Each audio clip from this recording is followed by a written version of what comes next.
आप किसी स्टेट के या यूटी के जनता हैं और मान लिया उस राज्य सरकार ने आपके सामने एक मैनिफेस्टो रखा कि भाई हम ये करेंगे, और ये देख के आपने वोट दे दिया उस सरकार को, और वो सरकार बाद में ये कहे कि हमारे पास इख्तियार नहीं है, हमारे पास ये जो प्लान हमने बनाया था उसको एग्जीक्यूट करने के लिए पावर ही नहीं है, ये तो केंद्र सरकार जो इंटरफेयर कर रही है या केंद्र सरकार इसको इंप्लीमेंट कर रही है। तो आप बताइए कितना क्योस पैदा हो जाएगा। क्या आपको नहीं लगता कि अगर आप एक राज्य के जनता हैं और आपको लगता है कि राज्य सरकार हमारे लिए ये करेगी, और उस पर्सपेक्टिव से आप वोट देते हैं, चुनाव में अपना वोट कास्ट करते हैं, अपना अधिकार, अपने मत का अधिकार इस्तेमाल करते हुए, और बाद में ऐसा हो जाए कि उस सरकार के पास वो पावर ही ना रह जाए, तो आपको ये नहीं लगता कि being a Janata, being a public, आपके साथ कहीं ना कहीं अन्याय हो रहा है? कुछ इसी तरीके से चीजें हुई है दिल्ली गवर्नमेंट के साथ। इस वीडियो में हम चर्चा करेंगे कि जो अभी हाल फिलहाल में यानी कि 11 मई में जो सुप्रीम कोर्ट ने जजमेंट पारित किया है और सर्विसेज से रिलेटेड जो पावर है, जो शक्तियां हैं, उसको कहा है कि भाई दिल्ली गवर्नमेंट के पास है, ना कि लेफ्टिनेंट गवर्नर। चूंकि लेफ्टिनेंट गवर्नर जो सेंट्रल गवर्नमेंट से वो उनके इशारे पे काम करते हैं या उनके बिहाफ पे काम करते हैं। तो ये जजमेंट पारित हुआ जो कि कहीं ना कहीं बहुत ही इंपॉर्टेंट था फेडरलिज्म के लिए। और फेडरल स्ट्रक्चर जो हमारा भारतीय संविधान जिसकी पहचान करता है, फेडरल स्ट्रक्चर का सिस्टम बताता है कि हमारे देश में, हमारे मुल्क में फेडरल स्ट्रक्चर है, वो उसको कहीं ना कहीं मजबूत किया है, स्ट्रेंथन किया है, उसको भी हम लोग डिस्कस करेंगे। तो वेलकम करता हूं मैं यूट्यूब चैनल जुडिशियल अड्डा पे। आप यूट्यूब चैनल जुडिशियल अड्डा के साथ जुड़े हुए हैं, लाइक करिए, सब्सक्राइब करिए, शेयर करिए। और मेरा नाम इरफान है, मैं इस प्लेटफॉर्म पे एज ए एकेडमिशियन जुड़ा हुआ हूँ। बेल आइकन को जरूर प्रेस करिए आप, ताकि आने वाले वीडियोस आपको मिल पाए। तो हम चर्चा करें फेडरल स्ट्रक्चर। सबसे पहले चीज हम फेडरल स्ट्रक्चर को समझते हैं। फेडरल स्ट्रक्चर एक ऐसी व्यवस्था है हमारे देश में, हमारे भारतीय संविधान ने की है, कि जिसमें केंद्र सरकार और राज्य सरकार के बीच में जो पावर्स है उसका डिस्ट्रीब्यूशन हुआ है। यानी कि किसी फेडरल स्ट्रक्चर की अपनी खासियत है कि वो किसी को छोटा या बड़ा नहीं कहता है। ऐसा नहीं है कि स्टेट गवर्नमेंट के पास कम पावर्स है या स्टेट गवर्नमेंट कमतर है या स्टेट गवर्नमेंट केंद्र सरकार के अधीन काम करती है, ऐसा कुछ नहीं है। दोनों इक्वल फुटेज पे है, आपको देखना पड़ेगा। और जिसकी जो शक्ति है, जिसको जो पावर्स दिया गया है भारतीय संविधान के अकॉर्डिंग, वो उसको इंप्लीमेंट करेगा without interfering to each other. That is called federal structure. अब चाहे लेजिस्लेटिव रिलेशन, लेजिस्लेटिव संबंध की बात कर लें, अगर हम कहें केंद्र राज्य के बीच में जो लेजिस्लेटिव रिलेशन है, ये कहीं ना कहीं legislative relation in the sense की कानून बनाने का कुछ चीजें, कुछ सब्जेक्ट मैटर दे दिया गया कि भाई राज्य सरकार को, यूनियन लिस्ट में भाई जितने मैटर्स हैं वो राज्य सरकार उस पर कानून बनाएगी, स्टेट लिस्ट में जो मैटर है वो राज्य सरकार बनाएगी, यूनियन लिस्ट में जो मैटर है, जितने मैटर है वो केंद्र सरकार बनाएगी, कंकरेंट लिस्ट में जो सब्जेक्ट मैटर है उस पर दोनों बना सकते हैं कानून। ये रिश्ता लेजिस्लेटिव रिलेशन कहलाता है। इसी तरीके से एग्जीक्यूटिव रिलेशन भी तय किया गया कि भाई एक दूसरे के काम में कहीं ना कहीं बाधा नहीं पहुंचाएंगे, चाहे केंद्र सरकार हो चाहे राज्य सरकार हो।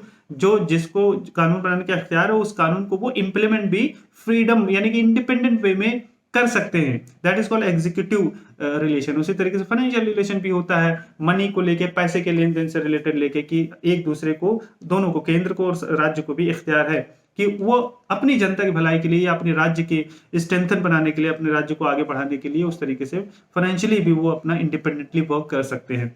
हाँ, कई सिचुएशन ऐसी होती हैं कि जहां पे केंद्र का पूरे मुल्क पे, पूरे देश पे कंट्रोल आ जाता है, जैसे फाइनेंशियल इमरजेंसी कह लीजिए, या आप इमरजेंसी, जितनी भी सिचुएशन इमरजेंसी क्रिएट होंगे तो वहां पे केंद्र सरकार का ज्यादा पावर हो जाता है केंद्र सरकार को, ऐसा भारतीय संविधान भी कहता है। लेकिन नॉर्मल सिचुएशन में फेडरल स्ट्रक्चर को ही लेके चला जाएगा। तो इससे संबंधित अब देखिए इशू क्या था जो दिल्ली गवर्नमेंट और लेफ्टिनेंट साहब के बीच में लड़ाई जो किस मुद्दे पे चल रही थी, उस पे मैं अब आता हूं, उसको मैं चर्चा कर रहा हूं आपके सामने। स्टेट लिस्ट में 41 नंबर का एक सब्जेक्ट है जिसमें लिखा है public service and public service commission. अब लेफ्टिनेंट गवर्नर यानी कि केंद्र सरकार का कहना था कि ये जो स्टेट पब्लिक सर्विस है, यानी कि जो 41 में वर्ड इस्तेमाल हुआ स्टेट पब्लिक सर्विस, यानी कि इस पे, अब चूंकि एनसीटी स्टेट आप नहीं हैं, तो आप एनसीटी हैं, आप नेशनल कैपिटल यानी कि यूटीज हैं, स्टेट नहीं है। अगर आप स्टेट होते तब आप जो स्टेट पब्लिक सर्विस कमीशन के स्टाफ हैं उसको आप नियुक्त कर सकते थे, ट्रांसफर कर सकते थे, उनको इस तरीके से आप इंप्लीमेंट कर सकते थे। चूंकि आप स्टेट है ही नहीं, आप तो यूटीज हैं, ऐसा केंद्र सरकार का कहना था। तो इसलिए हम जैसे आईएएस हो गए या आईपीएस हो गए, हम डिप्लॉय करेंगे, हम ही उनको कंट्रोल करेंगे, हम इसको चाहे ट्रांसफर कर सकते हैं, आपका उस पर कंट्रोल नहीं है। ये कहना था केंद्र सरकार का। केंद्र सरकार का ये भी कहना था। मैं आपको केंद्र सरकार का क्या कहना था और इधर दिल्ली गवर्नमेंट का क्या कहना था, उसके बाद कंक्लूजन सुप्रीम कोर्ट ने क्या निकाला, वो मैं बताना चाहता हूं आपको। तो केंद्र सरकार का एक तो ये कहना था। दूसरा कहना था कि चूंकि दिल्ली एक राजधानी है, देश की राजधानी है, तो इसको स्पेशल ट्रीटमेंट मिला है और ये कहीं ना कहीं यूनियन का इन्वॉल्वमेंट इसमें होना चाहिए और यूनियन केंद्र सरकार का इन्वॉल्वमेंट होना चाहिए सर्विसेज को एग्जीक्यूट करने के लिए, इंप्लीमेंट करने के लिए। तीसरा आर्गुमेंट ये था सॉलिसिटर जनरल साहब का केंद्र सरकार की तरफ से कि जो यूनियन ऑफ इंडिया है, केंद्र सरकार है, जो सर्विसेज को कंट्रोल कर रही है, तो उसको उसमें आपको क्या दिक्कत हो रही है? एनसीटी को यानी कि दिल्ली की सरकार को अपने गवर्नेंस में कोई हम उसमें थोड़ी हम इंटरफेयर कर रहे हैं, आपको उसको थोड़ी हम डिस्टर्ब कर रहे हैं। आप गवर्नेंस करिए, आप सरकार चलाइए, हम उसमें इंटरफेयर डायरेक्टली कहां कर रहे हैं? ये कुछ आर्गुमेंट थे जो सॉलिसिटर जनरल ने केंद्र सरकार की तरफ से रखे।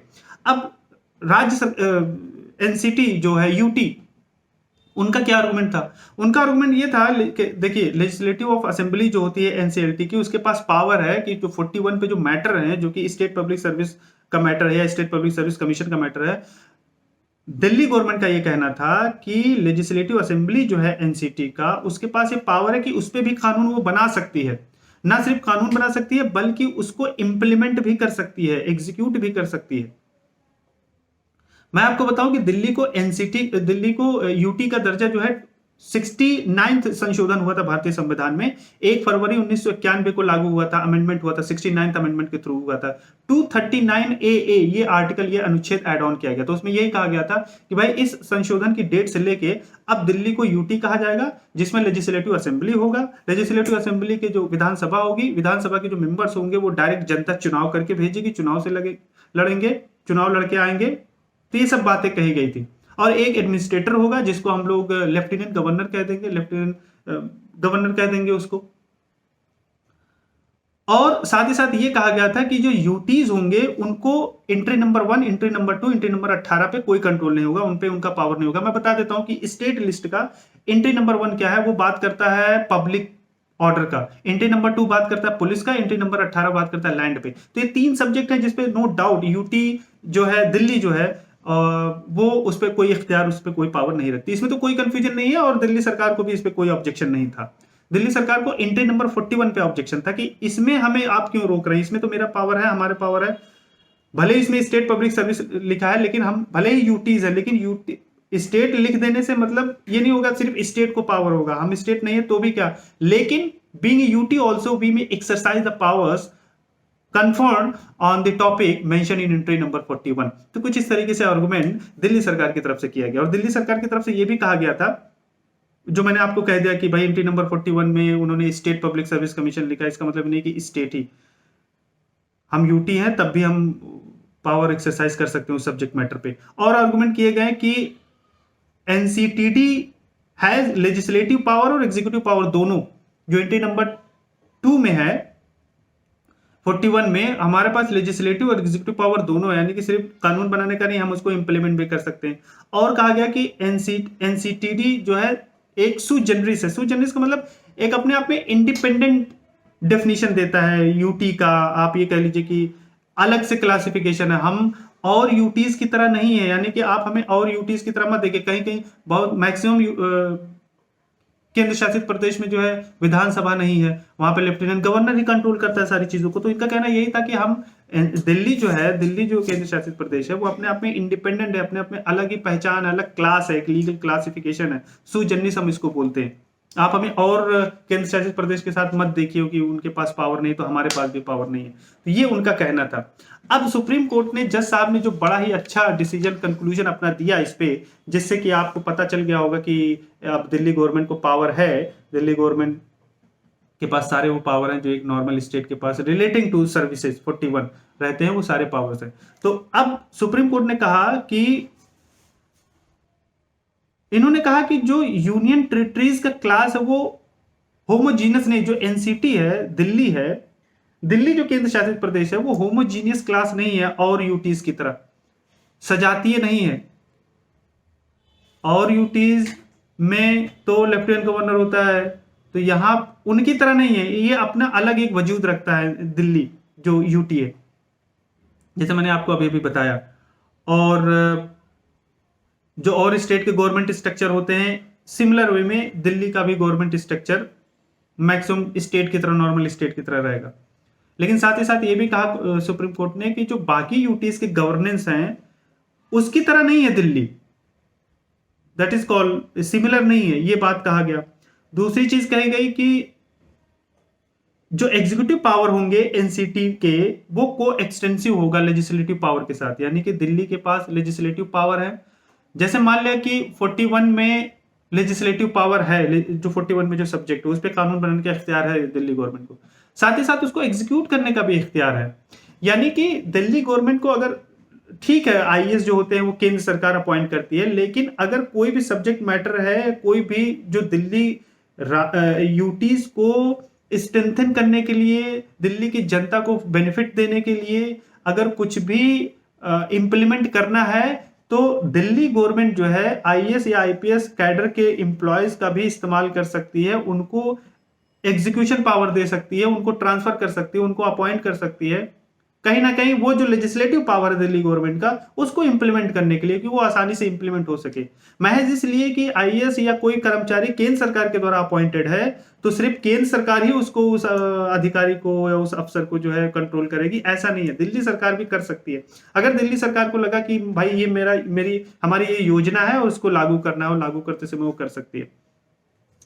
और भी सुप्रीम कोर्ट ने कहा कि UT has executive power only over 3 entries in list 2 over which NCTD does not have legislative, ठीक है, कॉम्पिटेंस। तो सुप्रीम कोर्ट ने भी ये माना कि जो पुलिस का मुद्दा है या लैंड का मुद्दा है या पब्लिक ऑर्डर का मुद्दा है उस पर तो दिल्ली सरकार कोई कंट्रोल नहीं रखती है। तो उम्मीद करता हूं कि ये आपको आज की वीडियो समझ में आएगा और अल्टीमेटली होना भी चाहिए कि यूटीज दिल्ली गवर्नमेंट को बाकी यूटीज की तरह नहीं देखना चाहिए। अल्टीमेटली फेडरल स्ट्रक्चर का मतलब यही होता है कि जो राज्य सरकार की जनता है, राज्य सरकार की या यूटीज की जनता है, जिस आप भरोसे से या जो वादा करके आप जनता से वोट लिए थे, अगर उस यूटी में, अगर मैं यूटी की बात करूं, अगर यूटी में चुनाव हो रहे हैं तो हर यूटी में तो चुनाव भी नहीं होते, तो आप कहीं ना कहीं उस जनता से किए गए वादों को इंप्लीमेंट करोगे और इंप्लीमेंट करते समय आपको पूरे पावर होने चाहिए, तभी इसको हम फेडरल स्ट्रक्चर कहेंगे। उसमें सेंट्रल का कोई डायरेक्ट या आप कह लीजिए कि बहुत ही ज्यादा पावर नहीं होना चाहिए, ऐसा कुछ नहीं होना चाहिए। यही फेडरल स्ट्रक्चर की खूबसूरती है और इस खूबसूरती को बरकरार रखा है सुप्रीम कोर्ट ने। और ये बहुत ही माइलस्टोन जजमेंट है जो कहीं ना कहीं फेडरल स्ट्रक्चर को स्ट्रेंथन जरूर करेगा। तो आप हमारे चैनल के साथ बने रहें पूरी वीडियो में, उसके लिए बहुत बहुत शुक्रिया आपका। Thank you so much.